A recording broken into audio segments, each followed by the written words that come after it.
مطلب کہ نکاح ہو سکتا ہے مقصد؟ ہاں، وکیل کے ساتھ۔ وکیل کے ساتھ۔ بہت شکریہ۔ جو دوسرا ہمارے کمنٹس پہ بہت سوال آتے ہیں، حرس منایا جاتا ہے، بہت مسلمان دن کا منایا جاتا ہے، میں اس میں نام لینا ضروری سمجھتا لفظ حرس، تو یہ کیا جائز ہے یا ناجائز ہے؟ بہت ساری چیزیں ایسی ہیں کہ کچھ چیزیں ہوتی ہیں کہ جو عقلی ہوتی ہے، عقل سے سمجھی جاتی ہیں، اور کچھ چیزیں وہ ہوتی ہیں کہ جو عشق کا تقاضا ہوتا ہے۔ جب آپ کسی سے محبت کرتے ہیں، کسی سے عقیدت رکھتے ہیں، تو پھر آپ اس کی ایک ایک چیز کو نوٹ کرتے ہیں۔ آپ اس کے یوم ولادت کو بھی منائیں گے۔ مثلا حضرت علی رضی اللہ تعالیٰ عنہ کا اگر یوم ولادت آتا ہے تو آپ اپنی عقیدت کا اظہار کریں گے اور یوم علی منائیں گے، اس میں کوئی حرج نہیں۔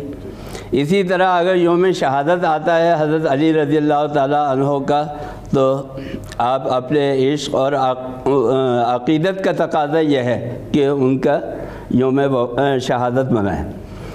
اور اس کے اصل میں لفظی معنی جو ہے وہ ہے جشن کے، جشن کے، اور اس کے اور بھی کئی معنی ہیں خوشی کے، اور اس کے ایک معنی احترام کے بھی ہیں۔ عرس عربی کا لفظ ہے اور اسی سے نکلا ہے عروس، دلہن۔ عروس کے معنی ہے دلہن۔ جس طرح سورہ رحمان ہے، اس سورہ رحمان کا لقب جو ہے وہ حضور پاک صلی اللہ علیہ وسلم نے فرمایا کہ یہ عروس القرآن ہے، یعنی قرآن کی دلہن۔ دلہن کا مطلب یہ نہیں ہوتا کہ شادی میں محفل کے اندر جو سب سے زیادہ خوبصورت ہے وہ دلہن ہے، نہیں، جس کی انفرادی اور ممتاز حیثیت ہے سب کے اندر، وہ دلہن ہے۔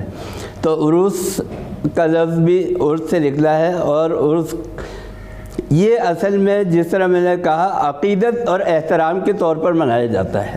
جس بزرگ کے ساتھ، جس ولی اللہ کے ساتھ آپ عقیدت رکھتے ہیں تو پھر آپ اس کا عرس مناتے ہیں، اس کے لیے آپ جو ہے عقیدت کا نذرانہ پیش کرتے ہیں، اور اس کے لیے جو ہے آپ اپنی محبت کا اظہار کرتے ہیں، یہ عرس ہے۔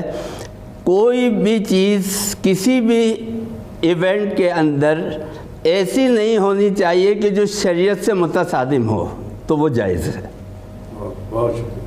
اچھا حضرت، ایک اور بات کہ اکثر دیکھا ہوگا مرد حضرات نابی ٹوپی پہنے تو نماز پڑھ لیتے ہیں، جی، عورت باقاعدہ پورا اپنا لباس پہنتی ہے، تو اس میں کیا ہے؟ بات یہ ہے کہ نماز تو بغیر کپڑوں کی بھی ہو جاتی ہے۔ اچھا، مسئلہ یہ ہے کہ آپ کی حالت کیا ہے، آپ کی مجبوری کی حالت ہے۔ بعض اوقات ایسا بھی ہوا ہے کہ صحابہ کرام رضوان اللہ تعالیٰ علیہم اجمعین نے سرکار دو عالم صلی اللہ علیہ وسلم کو پیغام بھجوایا کہ میرے پاس کپڑے نہیں ہیں، میں گھر سے باہر نہیں نکل سکتا، میں نماز کیسے ادا کروں؟ آپ صلی اللہ علیہ وسلم نے فرمایا کہ تم اپنے گھر کا جو سب سے کونے والا حصہ ہے اس کمرے کے اندر تنہا وہاں پہ نماز پڑھ لو۔ بات یہ ہے کہ جب آپ کسی بزرگ کے خدمت میں جاتے ہیں، یا صحابہ کرام رضوان اللہ تعالیٰ علیہم اجمعین جب حضور پاک صلی اللہ علیہ وسلم کی خدمت میں جاتے تھے، تو احترام کی وجہ سے آپ کی عظمت اور مرتبے کو دیکھتے ہوئے ننگے سر جانا پسند نہیں کرتے تھے، ٹوپی یا کوئی چیز جو ہے وہ سر ڈھانپنا۔ اور یہ روایت آج بھی قائم ہے کہ جب آپ اپنے بڑوں کے سامنے جائیں تو وہ سر ڈھانپ کے جائیں۔ لیکن افسوس کا مقام یہ ہے کہ نہ وہ روایتیں قائم رہی، نہ وہ رواج قائم رہے۔ لیکن ادب کا تقاضا یہ ہے کہ آپ اللہ کے دربار میں جب حاضر ہو رہے ہیں تو ننگے سر حاضر نہ ہو، چونکہ جب آپ اپنے خاندان کے بڑے اور بزرگ کے سامنے ننگے سر آنا پسند نہیں کرتے، تو اتنے بڑے خدا اور اللہ کے سامنے آپ ننگے سر آنا، یہ اللہ تعالیٰ کی بھی توہین ہے اور یہ بے ادبی ہے۔ تو لہذا کسی مجبوری کے بغیر، اگر کوئی مجبوری نہ ہو تو ٹوپی پہننا چاہیے، اور اس کے ساتھ عمامہ بھی سنت ہے، لیکن کم از کم ٹوپی سے سر ڈھانکنا ضروری ہے۔ بہت اچھا، مطلب دیکھیں نا آپ نے واضح بہت کچھ بتا دیا۔ میں نے تو صرف سوال کیا تھا کہ ٹوپی نہ ہو، مگر آپ نے اتنا واضح کر کے سوال کیا ہے، بہت اچھے۔ اچھا دوسرا حضرت اکثر دیکھا جاتا ہے پیر حضراتوں کے پاس یا مولوی حضراتوں کے پاس جاتے ہیں، وہ ایک تعویذ لکھ دیتے ہیں، جائیے اولاد ہو جائے گی، جائیے بڑا پیسہ آ جائے گا، جائیے ہو جائے گا، تو یہ جائز ہے تعویذ؟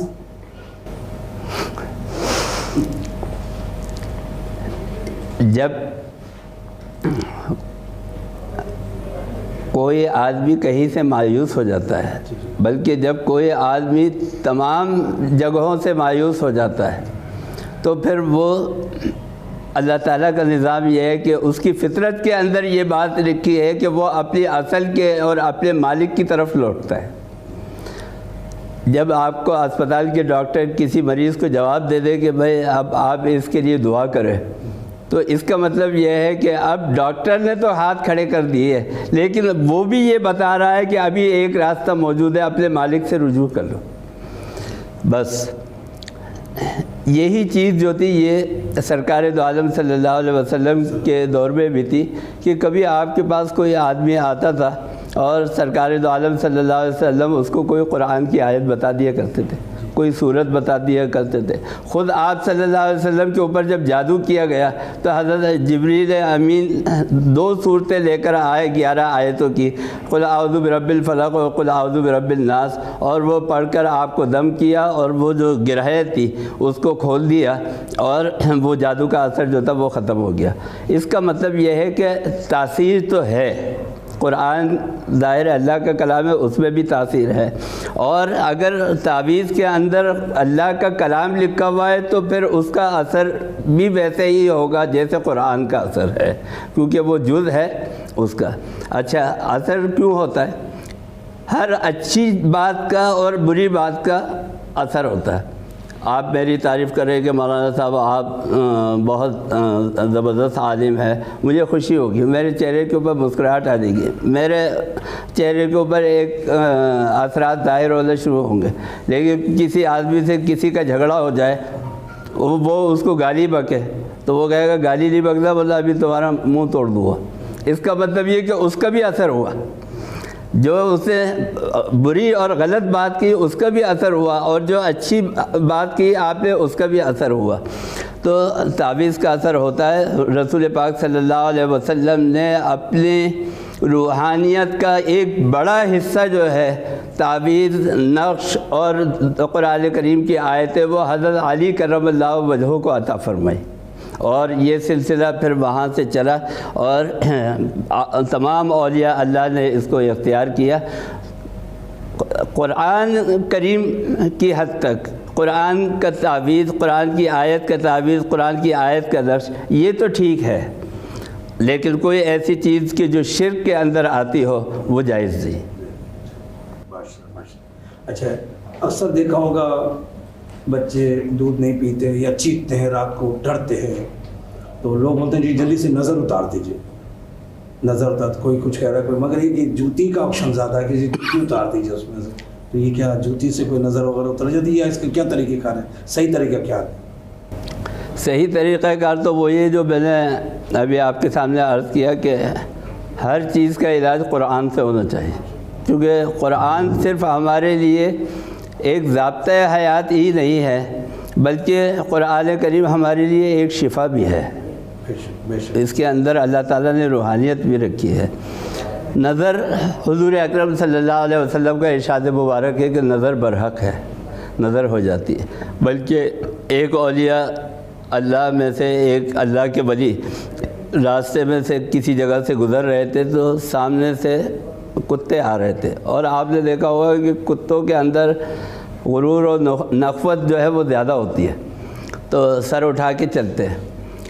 لیکن جیسے ہی اس بزرگ کی نظر پڑی وہ کتے جو تھے وہ سر جھکا کے چلنے لگے، تو آپ نے فرمایا اس کو نظر لگ گئی، میری نظر کی وجہ سے یہ میرا احترام کرنے کے اوپر مجبور ہو گیا۔ اس کا مطلب یہ ہے کہ نظر جو ہے وہ برحق ہے۔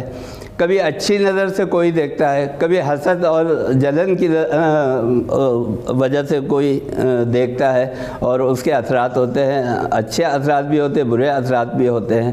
ظاہر ہے کہ اگر نظر بد ہو گئی تو پھر یہ ایک بیماری ہے روحانی، پھر اس کا علاج بھی ظاہر ہے کہ قرآن کریم سے ہونا چاہیے اور دوسرے جو طریقہ کار ہیں۔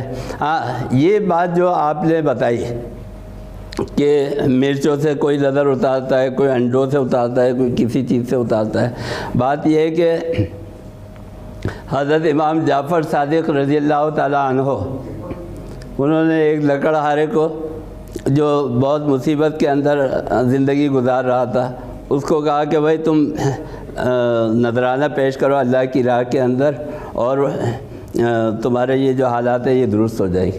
انہوں نے اس لکڑہارے نے حضرت امام صاحب رضی اللہ تعالیٰ عنہ کی بات پہ عمل کیا، اس کے حالات صحیح ہو گئے، خزانہ ہاتھ لگ گیا۔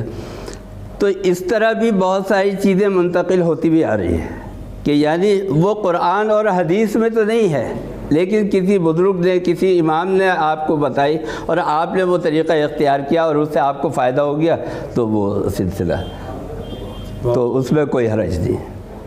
حضرت ایک سوال اور آتا ہے، ہمارے ارشد علی ارشد نے سوال کیا ہے کہ اکثر میں جاتا ہوں تو بلی آگے سے چلی جاتی ہے جاتا ہے، تو میں مطلب اس کام کو کیا کروں یا نہیں کروں؟ یا اکثر لوگوں بھی آ جاتی ہے، ہم گھر سے نکلتے بلی آ گئی، تو کبھی وہ کوئی آ گئی، اکثر لوگ تھوک دیتے ہیں یا لا حول ولا قوة، تو اس کا اصل مطلب قرآن کی سنت میں کیا ہے؟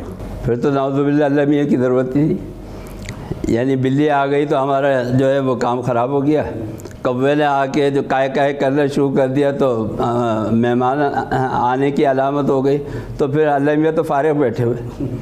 یہ بات نہیں ہے، یہ چیزیں غلط ہے، توہمات ہے، اور وہم جو ہے اس کی جمع ہے توہمات، تو اس کے اوپر یقین نہیں کرنا چاہیے۔ جو کام بھی ہوتا ہے چاہے وہ اچھا ہو یا برا ہو، آمنت باللہ کما ہوا باسمائہ و صفاتہ و قبلت جمیع احکامہ اقرار باللسان و تصدیق بالقلب، آمنت باللہ و ملائکتہ و کتبہ و رسلہ والیوم الآخر والقدر خیرہ و شرہ۔ تمہاری تقدیر کی اچھائی اور تمہاری تقدیر کی برائی دونوں کی نسبت اللہ کی طرف سے ہے، دونوں کام جو ہے اللہ کے حکم سے ہوتے ہیں، کسی بلی کے گزرنے سے کچھ نہیں ہوتا ہے، اور یہ بیکار کی باتیں، اس پہ یقین نہیں رکھنا چاہیے، یہ ایمان کی کمزوری کی علامت ہے۔ لیکن آپ نے وضاحت کر دی، بہت اچھا لگا۔ اکثر لوگ جو ہے یہ مطلب کرتے ہیں سوالات، تو بہرحال بہت ہم آپ کے تحت دل سے شکر گزار ہیں۔ ناظرین، ہمارے درمیان موجود ایسی ہستی جو دنیا میں اپنا ایک مقام رکھتی ہے، جناب طاہر جمال تھانوی صاحب، ان سے بڑی اچھی گفتگو ہوئی اور اچھے جواب دیے، اور ہم یہ چاہتے ہیں کہ جب آپ سوال کریں شارٹ کیا کریں، بہت بڑا کر دیتے ہیں، اکثر ہمارے کمنٹس جو آتے ہیں بڑا کر دیتے ہیں، شارٹ سوال کریں جو شارٹ جواب دے سکیں۔ ابھی جیسے ارشد علی ارشد کا ہم نے جواب دیا، تو سوال ضرور کریں، سوال کا پہلو، اصل پہلو کیا ہے، بس وہ مختصر بتایا کریں۔ تو ایک سوال میں 4 سوال ہو جاتے ہیں، ہمارا مختصر پروگرامس ہوتا ہے، ہم مختصر اس کو شارٹ قرآن و سنت میں جواب دینا چاہتے ہیں۔ تو اسی کے ساتھ مجھے اجازت دیجیے۔ حضرت بہت شکریہ آپ کے اسٹوڈیو میں، آپ کا بھی بہت شکر گزار ہوں آپ کا، اور آپ کے اتنے اچھے مشورے کا، اور ہمارے ناظرین کو اچھے سے اچھی باتیں پتہ چلتی قرآن و سنت میں۔ تو اسی کے ساتھ میں اجازت چاہتا ہوں ناظرین، شکور صاحب کو اجازت دیجیے، اللہ حافظ۔